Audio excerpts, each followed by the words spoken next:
Hi, welcome to this episode of Industry Voice. Today I have Shawn Fitzgerald and Stephen Turnbull. How are you guys doing? Doing great, Jeff. Thanks for having us on. Thanks for having us. Good to be here. Yeah, it's always fun interviewing fellow podcasters. And we tried to make this happen a couple times. I really apologize. Keep on rescheduling you guys, and you guys have all the patience in the world for me, so I appreciate that. No And problem no at all. problem. Business gets busy. Totally get it. Yeah. So this episode is about you guys, and you guys have your own podcast, and you guys have a pretty decent following in the independent agent channel. So kind of want to introduce my audience to who you guys are, what you guys been doing, and how'd you get into the podcasting in the insurance world? Take it away, Shawn. I was just gonna push it on you. Yeah, man, it goes back to when Stephen and I first met back at a Big I event that we just coincidentally ran into each other at, and within a, I would say, within a few weeks after that first time of us meeting, we were like, "Hey, we should do this thing. I think it'll help us get around the right people. We'll learn a lot. Maybe we can get potential carrier relationships from it. Also build a great community while we're at it and learn a lot." So we just put our two heads together and said, "Hey, let's just do this thing. Let's just get the 50 episodes. Let's just see what happens and then go from there and not deep dive into the numbers every week and beat ourselves up if the numbers were too low." And that's what we did. Basically, we just invited as many people within the industry that we respected onto the podcast and really just took it from there. Stephen, you can build on it because you tell the story a lot better than I do. Well, no, one thing you always leave out is I initially told Shawn, like, there's no way we're doing a podcast. We're both scratch agents. We barely got time to eat, barely got time to see our families. Like, you're crazy. And he was like, no, we just got to document this. And the story behind how we met is really cool because we both have very similar backgrounds, but they're very different stories. So we both came from family agencies and then started our own agency. And when I announced on Instagram that I was leaving my family agency, I didn't yet announce that I started my own. A mutual friend at the time, Louis Gazatua from Jag Insurance, he reached out to me and was like, hey, I left a family business. Like, if you ever need support or need a conversation, let me know. And I was like, yeah, I'd love to connect. And we connected that day. And he's like, I got to introduce you to this guy named Shawn in Long Island. And it's funny because Shawn and I are both from New York, but I'm upstate and Shawn's in Long Island. It might as well be a different state. We're about 4.5, 5 hours away from each other. Yeah. So he's like, I got to introduce you to this guy named Shawn. You know him, right? He's from New York. I'm like, no. So we connected and then happened to be going to that Big I event that same day and met in person. And it just happened from there. And so Shawn was like, we got to just do this and document it.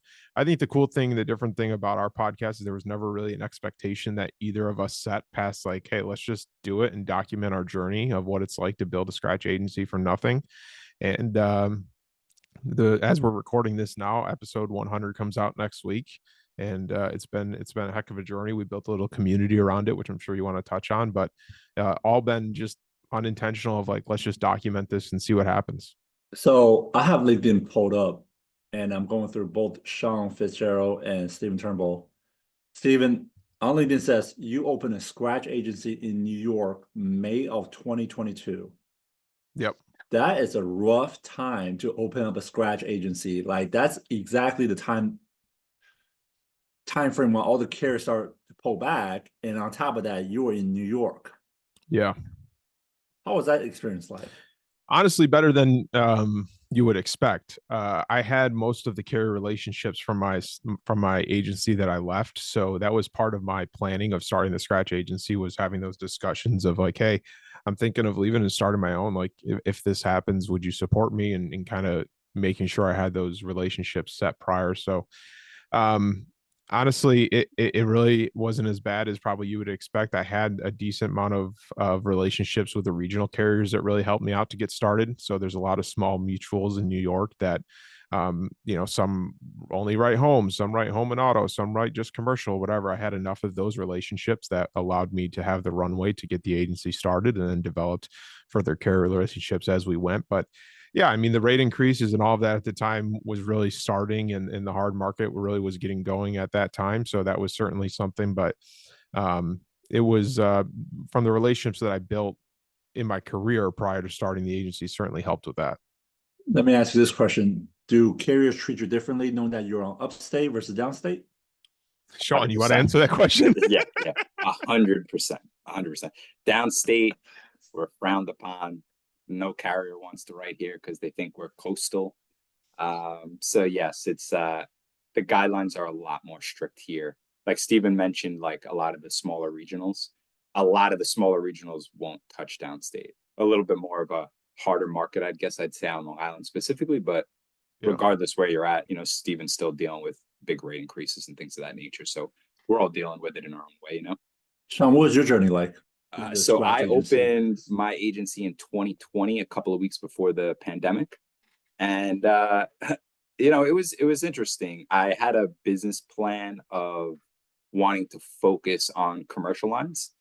And when the pandemic hit, I had to kind of adapt to that and switch it more to personal lines. So I actually winded up the first year writing a lot more personal lines than I did commercial.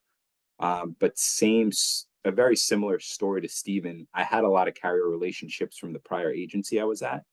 So when I opened up the new agency, I reached out to the people I had a relationship with, gave them my business plan, and was able to luckily get a couple of appointments and just hit the ground running on the personal lines. The first couple of months were really slow because New York was basically a ghost town, during the pandemic, those first few months. So first few months was scary.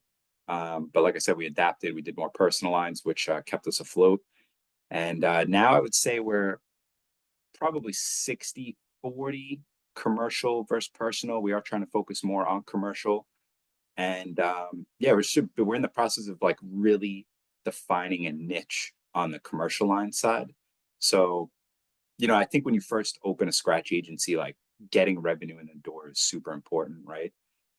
You got to stay afloat. You got bills to pay, things of that nature. And now we're kind of at a point where I don't want to be wasting our time or resources on accounts that aren't going to be profitable for us, And I just actually did a post about this morning about an account we tried to write.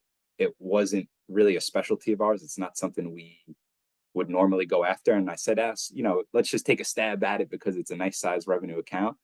And we didn't wind up getting it. And it wound up being a huge waste of time for the agency and the team. So I think developing a niche, one specifically, and building a lot around that, all the process and procedures, the training, the fact finding, the sup apps, everything around that one niche and really building off of that can make a difference. So that's what we're focusing on now. When you are transitioning from commercial line to personal line, how is it marketing? Because marketing got to be so different, right? Like, where are you just focused on network and friends of business? Thank you for watching this video. Now a quick message from our sponsor, MAV. Thanks, Jeff. I want to let you all in on a secret that top producing agencies don't want you to know about. If you're in P&C insurance, you know firsthand how much you're getting squeezed by your call center. It's becoming less predictable and less economically profitable to scale. But here's the thing. The top producing agencies making over $100 million are not running their leads through a human-based call center. They're running them through an AI expert like MAV to qualify, quote, and hand deliver the highest intent qualified leads to your agents. MAV takes care of the back and forth, having unlimited 24/7 conversations with your leads that are personal and relevant so you can scale to the moon. Ready to ditch your call center and 10x your agency? We're giving the listeners of InsureTech's $15,000 worth of credit to try MAV. Head to hiremav.com/InsureTechs to claim this offer. Yeah, the marketing is definitely different. We're still focusing on personal. Just commercial has more of the focus right now. The way the marketing is different, honestly, is like I feel like commercial is a little more gritty. Like I feel like you have to do more of a cold outreach, right? Mm-hmm. Whereas personal, there's a lot of technology and lead vendors in place where you can almost pay for ads, pay for leads, and the flow is a little more steady with certain referral partners. Like I feel like it's a little easier to get a steady flow on the personal line side. Commercial, it is hard to get that steady flow. You got to be much better at asking for customer referrals. I personally believe in cold calling, that you should, be doing cold reach out to your specific niche that you're going after. So It's definitely a more gritty marketing plan versus personal, in my opinion. So being new agency owners, right? When you guys interview your guest, like you guys almost have 100 episodes, like what kind of guests do you guys pick? Anybody that'll come on. No.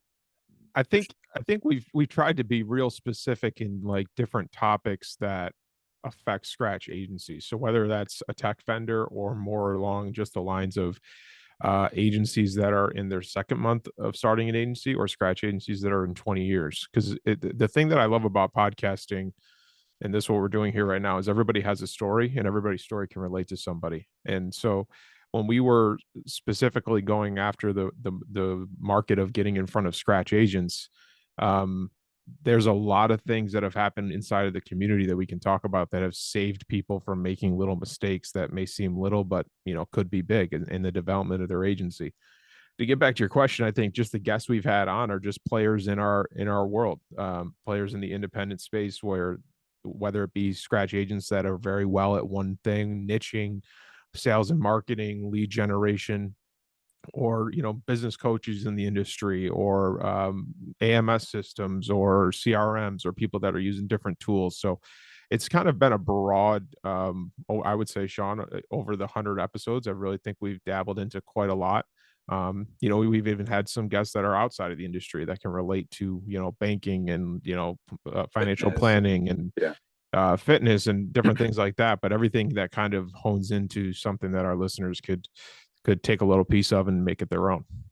Yeah, Stephen hit the nail on the head. Like, anyone that can bring value to a scratch agent or someone in our industry, So, and I'll never forget, Stephen. Like, we had an agent on that didn't have a lot of experience. His agency might have only been open for a couple months, and from that podcast, it's stuff I use to this day about. He talked about umbrella and protecting assets, and he went into like the fact finding of how he comes up with the limit of insurance you need for the amount of assets you have. And I'll never forget that conversation. It was like one of the most helpful ones for me. And it came from somebody with like probably the least experience we've had on the podcast. I know exactly who you're talking about. And I remember he had reservations about coming on. Like, I don't really have much to share, and I think that was kind of like, that was one of the best episodes so yeah, that's been the cool part of the journey for sure. I think it's just a broad sense of different people that can help the audience. If you had to think back on your guest, who was the best entrepreneur that you have brought on? And, you guys could have different version of who that was. So best entrepreneur. That's tough to say. I mean, we had a bunch on to give the correct political answer, but I would say Stephen would probably agree with me. I mean, Brett Young is just one of those. He's just a phenomenal entrepreneur and leader, and someone I try to learn from as much as I can. So I'd have to give that one to Brett Young. What about you, Stephen? Yeah, I'd agree. I'd agree in the sense of like he's done the darn thing, right? And he's scaled an incredible agency. They're based out of Florida, but they've opened up offices in Georgia and North Carolina now. And he tells the story. If you go back to the first time we had him on, I think we had him on twice or three times, but he tells the story about how he started from scratch with just him at his dining room table and slept on the floor on his mattress and like started from nothing. And now they've got a team, I believe, of 50 plus people and have a great culture and are having all these different markets they're going into. And so I think that's inspiring for our listeners and Shawn and I, especially, of just, seeing like, hey, it can be done with a little bit of grit. And, he thinks outside the box and thinks differently about how things can be done versus how other people's are doing it. And I think that's what makes him a great entrepreneur. What's the best advice that he gave? You remember? He's an incredible listener. Yeah. Right. So for someone in his position, you would think they would do most of the talking because he's got most of the experience, and he has most of the knowledge. But if I've hung out with him in person too, he does not talk as much as you think someone would in his position, and there's a lot to take from that. That's a really good answer. Yeah, I think you hit that on the head, Shawn. I think that's something that would come to mind first when I think of him as well. When you guys say hey in person, like, what's your favorite events to go to? There's a lot. I'll tell you, my favorite event is an event that we created. So we talk about it. Yeah, we through the connections in the podcast and just general connections, and we just did an episode on this ourselves. We created a mastermind group, and so we meet every 2 weeks. We meet on Zoom, 1 o'clock every 2 weeks on a Tuesday. Everybody knows when it's coming. Nobody misses it, and it was just cool. We developed it into like 8 people, and everybody's from different backgrounds, different places in the country.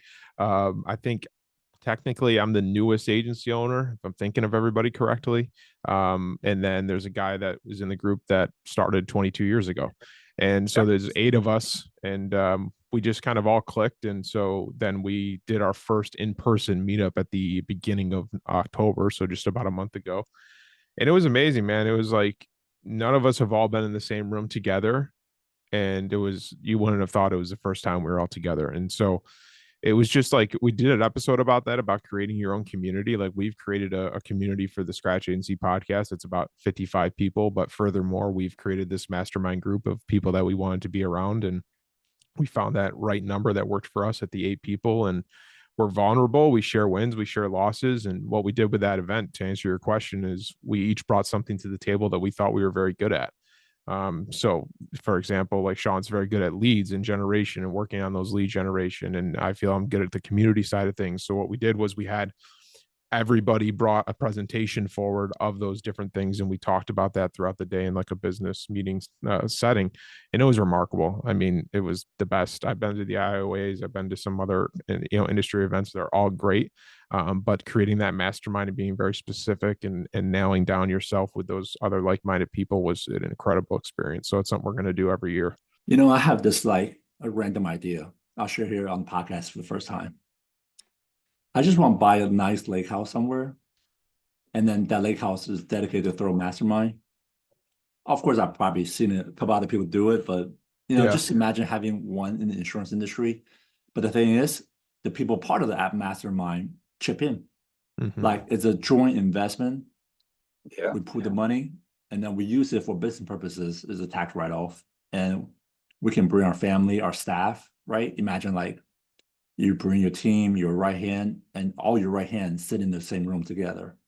And then all the agency owners sit in the same room together.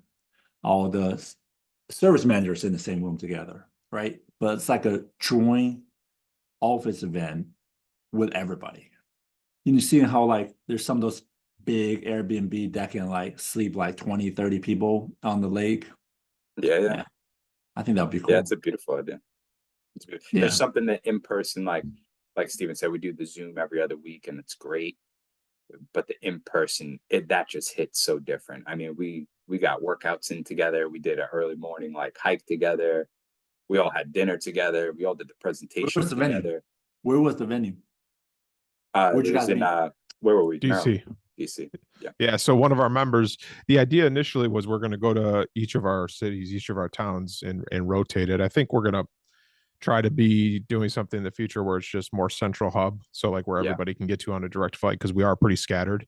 Like one guy's in California, some of us are on the East Coast. But so what we went with for this one, we did at DC, because one of our members is from there. That's where his agency is. And he kind of set up as far as like, hey, where are we going to dinner?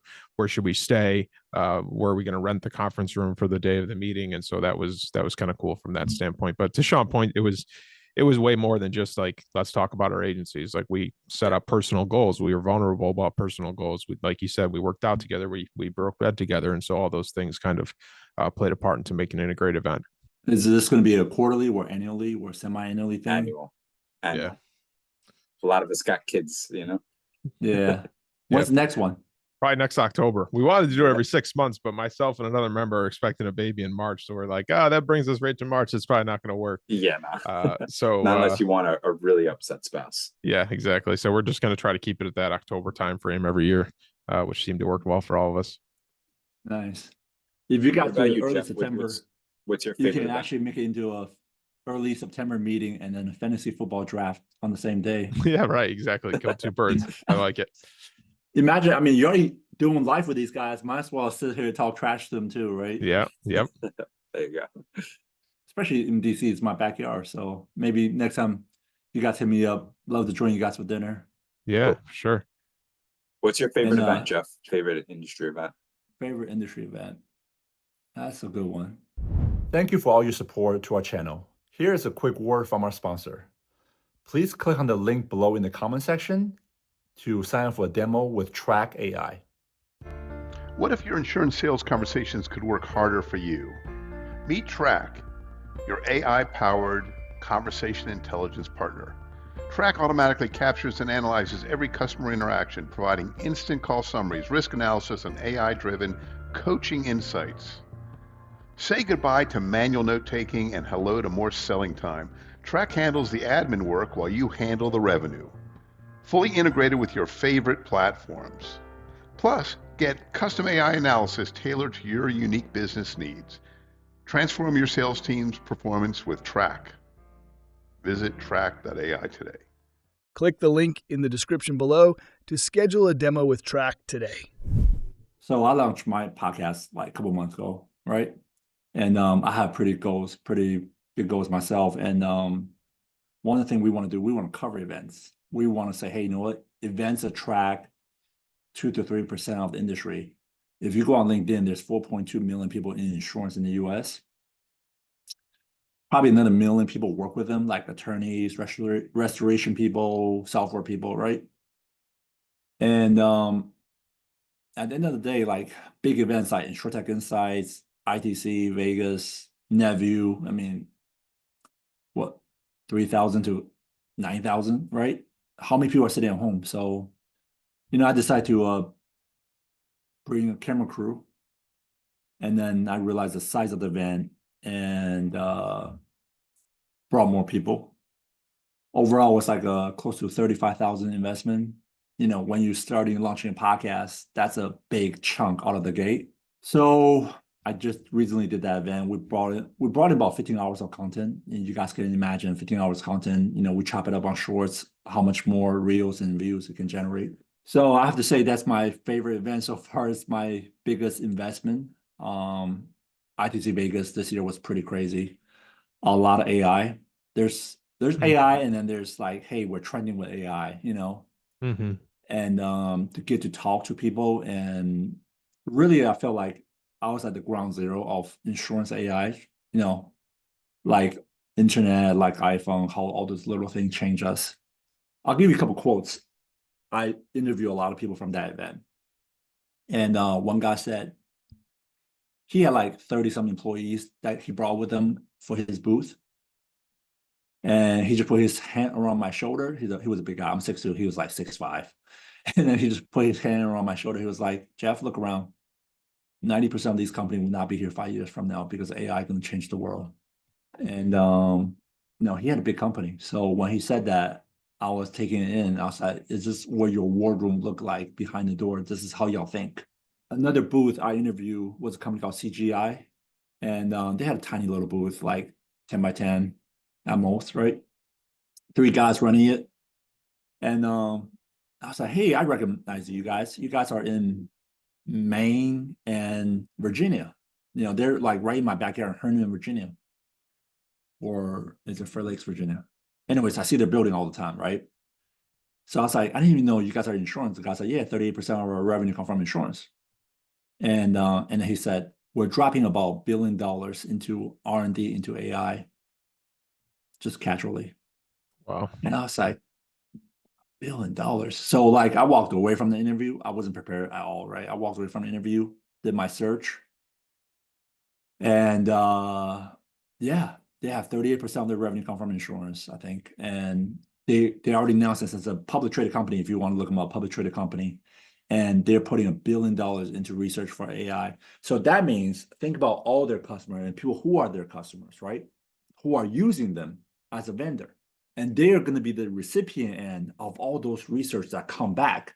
If AI is a weapon, is a corporate weapon, is a technology weapon, then they will have a head start and their customers will have a head start.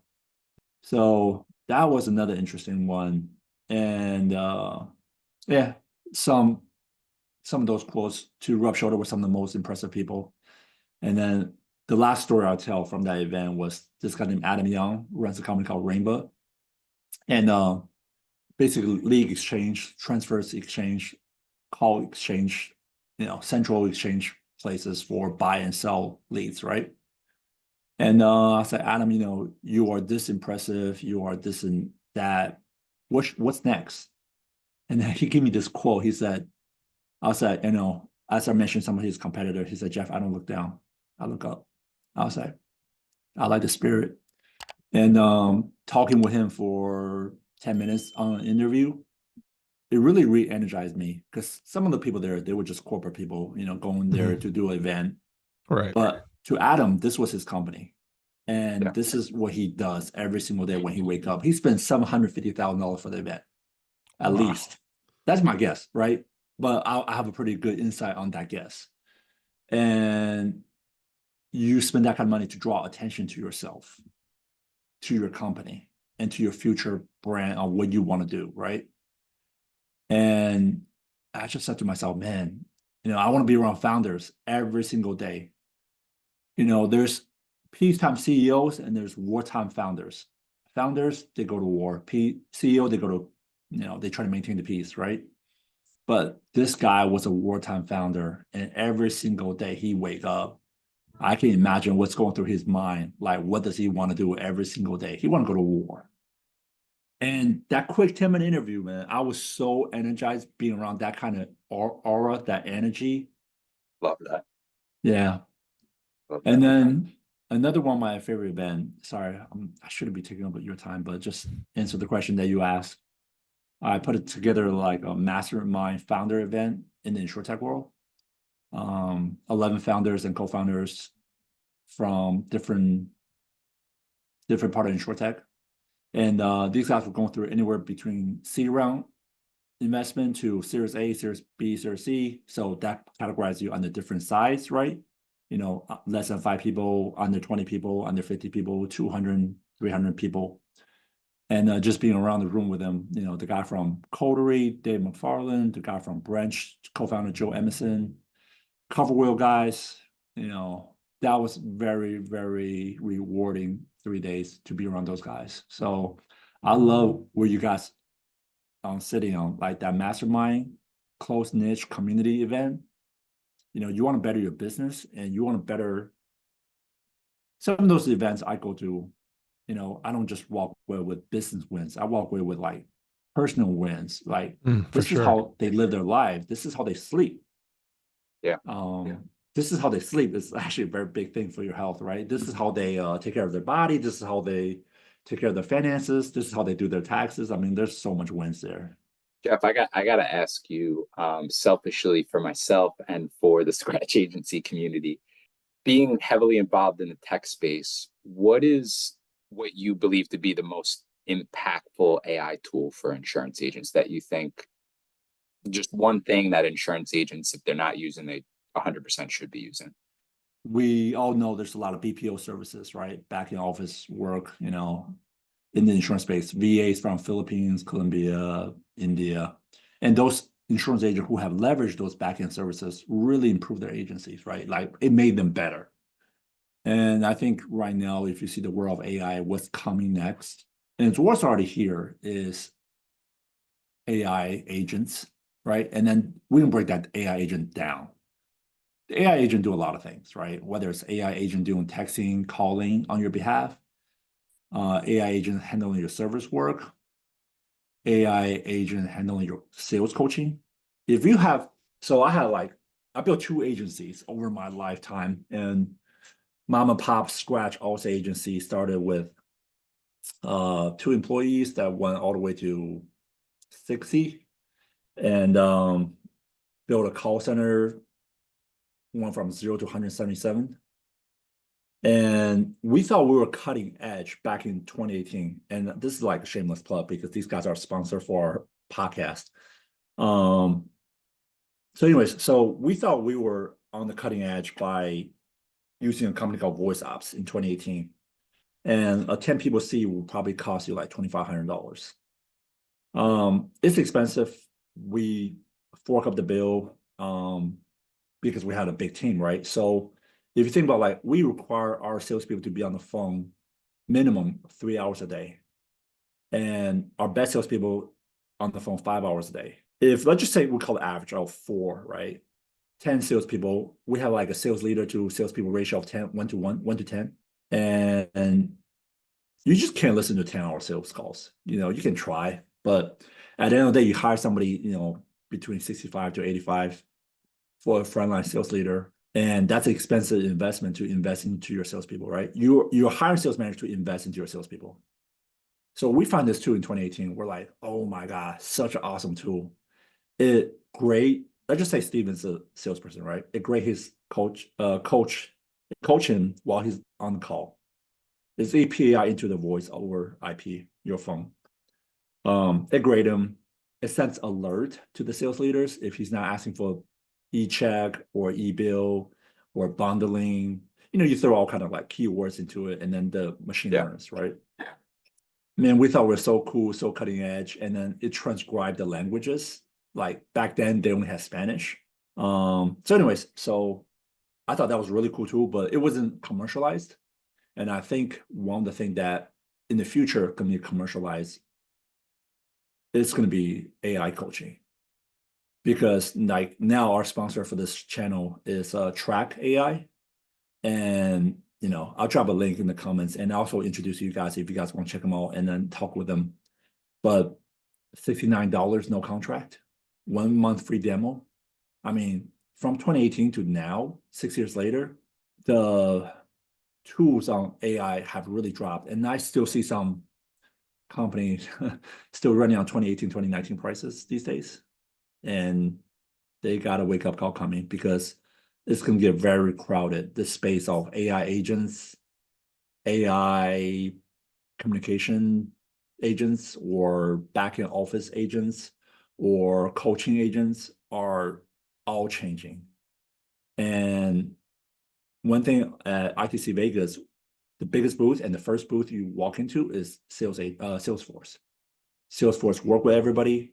But if you look at Salesforce, they're a monster company, but they really want to grow the insurance space. And by growing the insurance space, you get to attach to their Salesforce agents.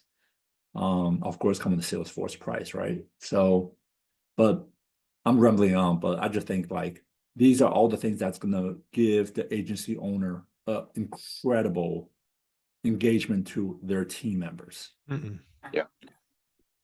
Yeah, I'm with you on that. I mean, even Ring Central just dropped, Ring Sense, where, AI listens in on the call. It automatically takes the notes and will throw it into your agency Zoom, track the important parts of the call. And then, like you said, you can put kind of the keywords in there. So it seems like everyone's trying to hop on the bandwagon, If you think about like, there's a lot of coaching system out there, right? Like virtual learning and educational learning and also sales coach learning. But end of the day, like we don't invest into our people.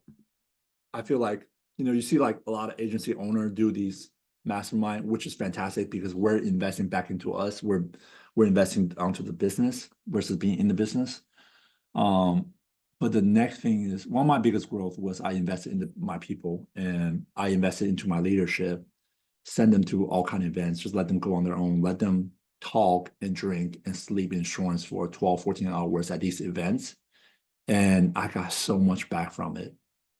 So during my growth, I was just able to focus on 100% focusing on interviewing and hiring and allowing my leadership completely take over my business. And they have built business than I did. So good. I was trying not to go there, but I'm trying to give you guys a spotlight. It was good. And it was good.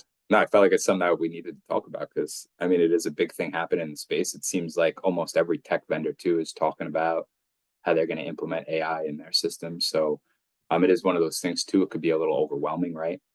But I understand your point too, that there is a point where that if the technology seems really good and it does its job and it saves you time and it makes you more efficient and enhances the client experience, you got to weigh that option of what it's worth to invest in that, Yeah.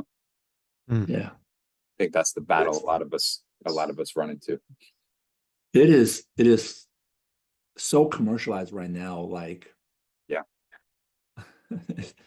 they listen to all of our conversations, and sometimes I feel like they know us better than we know them, right? So yeah, it's freaky. Yeah, and then even when you do like Zoom call with random people, like they have their AI note taker, and sometimes like there's 3 of us and there's 3 Skynet in the room. I got, every time I log into Zoom, it tells me I got 3 autopilots trying to join the thing. I'm like, these aren't even, I canceled Otter like 8 months ago. This year, what are some of the big goals you guys have for your podcast? Man, I gotta be honest with you, that's probably one part we slack on a bit is building goals for the podcast specifically. You know, Stephen and I do a good job of building goals for the agency and for our personal life, but for the podcast, we've I don't want to say we've winged it as far as numbers are concerned, but we've paid less attention to the downloads, you know, and that type of stuff. We've really focused on like episodes. Hey, let's just get to episode 25, and then let's have a conversation together on how we can improve it for the next 25. And honestly, that's kind of just how we've done it. I know we did it at 50 and again at 100. It's like, hey, what's that next step we want to take now to improve it that much better? Because at the end of the day, you know, full disclosure, we're not making money off the podcast. Like the podcast, it helps us learn. It helps us with the carrier relationships, and it helps us. Stephen's big thing is make an impact. And it's mine to an extent too, is like, it helps us bring value to other agents too, which is an awesome feeling for us. And it's a way for us to give back in the industry. So, as far as like the numbers are concerned or goals, like we don't have any big goals set in place now. Am I wrong on that, Stephen? No, you're not. I was just going to say about the impact. Like I said, when we started the conversation, there was never really a goal of like what we wanted to be. We just did it. We just started documenting the journey and inviting cool people on. And then the only reason for creating the Telegram community was because we got a lot of people that were reaching out with questions of like, hey, can you introduce me to Bob that was just on? And like, hey, you said this, like, what did you mean by that? And we're like, all right, let's centralize this somewhere. So we started the Telegram with 10 people, and we got 20, and we got 30. And I think we have like 55 people inside of it. And to Shawn's point about the impact, the coolest thing for me, I think, was a couple months ago, we had a lady from Texas, I believe, joined that just left captive and is starting her own independent from scratch. And like, she's gotten so many connections and so many questions answered by putting into the community of like AMSs, or I'm looking at this and like, I need a relationship with this carrier. Does anybody have that? And like, for her to just put in there like how much the community's meant to her, from the introductions, it's been able to help her with that runway of starting the scratch agency. Like that's all that's mattered for me. Is and to Shawn's point too, like we've learned so much as agency owners. Like we're the co-hosts of the podcast, but we're also scratch agency owners that are in the middle of doing it right now. And so having those conversations of people, like we joke all the time, we just, our heads down on the screen because we're just taking notes the whole time when we're interviewing people, right? Because we're implementing those things into our agencies or talking about how we can help others in the community. So yeah, I think that's been the biggest reward as far as a goal for me, is just like the impact that we've been able to make with people that have been listeners from the beginning and have found the podcast, and it's really helped them take their agency to the next level. That's good. But we should have goals. Yeah. Moral of the story, we should have goals for the podcast. I don't know. I might recommend a couple of things off air. So Please do. Yeah. I love the community thing that you guys are building. What made you guys choose Telegram? That's a great question. I don't know. I think And it was a you thing, Shawn, because I screwed it up, and I think you're the one who started it, because then I tried to change something, and deleted half the people out of the group. So that's another story. Is we had built back from where we were. That is a true story. He did delete half the group by accident. It wasn't personal. I think, you know, I honestly, I feel like it stemmed from Brett Young. We saw Brett Young had a Be Extraordinary community in Telegram. And we were like, man, this is kind of cool how he set it up. And we were like, yeah, we should do one for the scratch community. And I think that's how it started. We're like, it's a little different than if everyone's got a Facebook group. Let's try to just be a little different and put it inside the Telegram. And it's been an awesome experience, honestly. And I like that it's not 10,000 agents in there, because it's like very like intentional, personal, and like intimate conversations that I think everyone gets value from. And a lot of people, you know, out of like, you know, in a Facebook group of 10,000 agents, maybe 20 people comment on it, right? Like we have a group of 55, and I would say probably half the group is always writing in on one specific topic, you know? So it's a very I think that's active a community. that's a great size. Like once you start getting bigger, you're gonna see people like doing mic drop just so they can feel good about themselves in front of their peers. And then there's some people genuinely who have real questions and wants to learn, and they now starting to get scared to ask the questions. And 100%. you know, if nobody asking questions, you can't hear people's thoughts. You can't hear people's thoughts. You cannot share the knowledge. Yeah. I am going on your podcast, what, in 2 weeks? I think so. Yeah. I think so. Yeah, we got you locked in. Hopefully no one gets sick. All the kids are healthy, and we make it happen, you know? My house has been on a run, and me too. I get it. yeah. So hopefully it's behind us. Yeah. And I'm looking forward to joining your podcast. And can you guys find out like how many episodes you are on? So this way that we can time it, and that can be the 100th. The 100th is already coming out. Yeah. We did you already had 100th. Okay. We already did the 100th. We did it in person. Oh, that's the first right. one we did in person. Yep. Okay.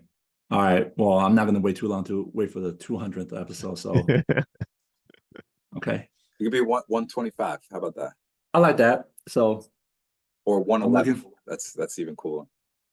Yeah, I am looking forward to joining your episode, and I'm gonna send you guys an intake form later. So put your contact in the comment section, and our audience can follow you guys. You guys are on LinkedIn, Facebook, and YouTube. Yep. Yeah, we're all over the place. Yeah. Sounds good. I'll drop that in the comments. And just want to say thank you for coming on the show. Thanks for having us. Appreciate it. Jeff. Yeah, thank you, man. I appreciate it. It was a good combo.